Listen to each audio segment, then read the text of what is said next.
What's it worth? I get this question all day, every day. Do all assets have value?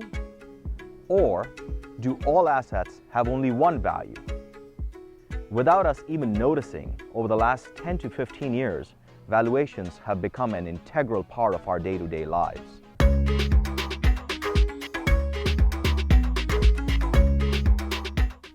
Hi, I'm Bharat Kanodia.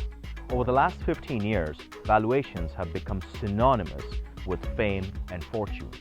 Why do you think that is?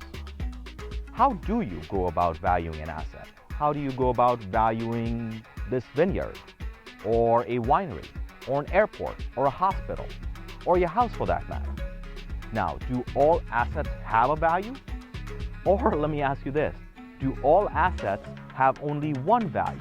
If you consider a house that may be up for sale and you look it up on Zillow or Redfin, you will see 4 premises of value.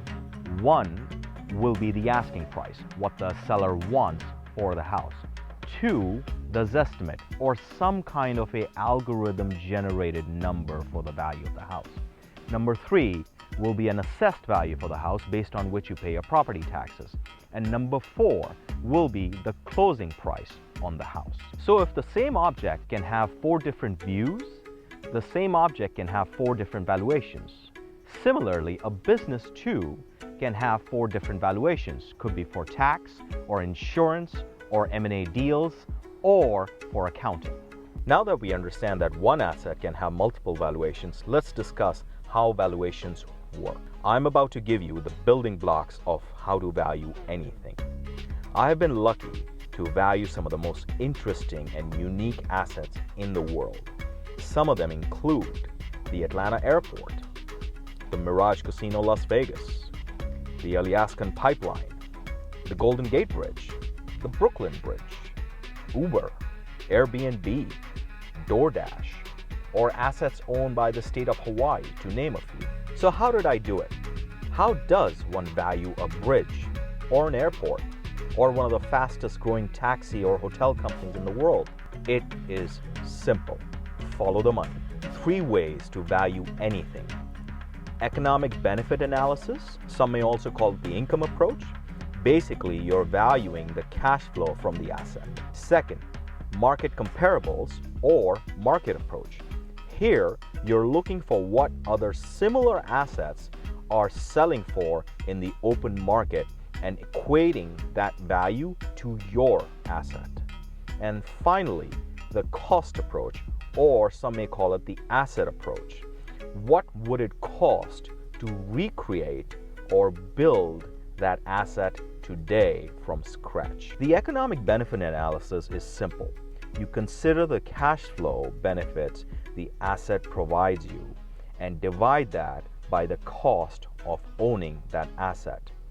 V equals B divided by C. In such cases, B is generally measured in money or some form of an economic benefit. C is measured as in cost of capital to own or reap the benefits from the assets, also sometimes known as the cap rate or the WACC or the discount rate.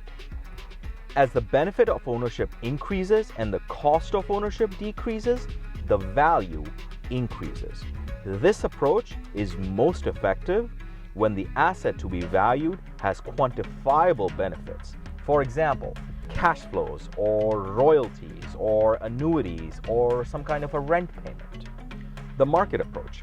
This method of valuation is used for assets when one can find comparable assets to do an apples-to-apples analysis.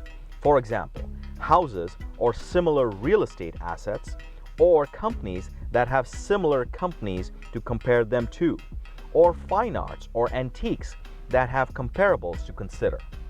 This approach, you look for an asset that is most similar to your subject. For example, for discussion purposes, if you're looking to value a house that's, say, 2,000 square feet, you would look for a house that is identical to your house. Same square footage, yard size, neighborhood, etc. If you are unable to find an identical comparable, you lower your expectations by finding the most similar comparable. And in an ideal world, the value of the most similar comparable you could find would be the value of the house that is in consideration. The last, the cost approach. This approach comes in play when the other two approaches do not work or are inapplicable. Perhaps you cannot find a comparable.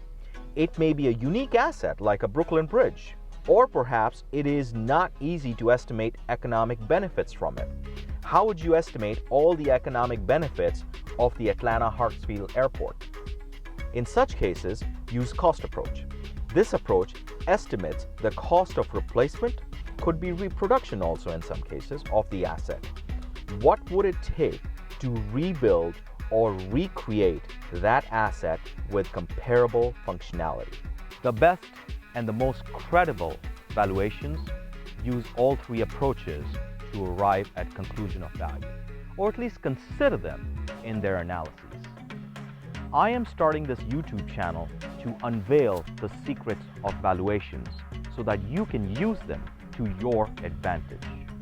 If there is a topic that is of interest to you, please comment below and I will do my best to get you the latest and the greatest on that topic. Thank you for listening.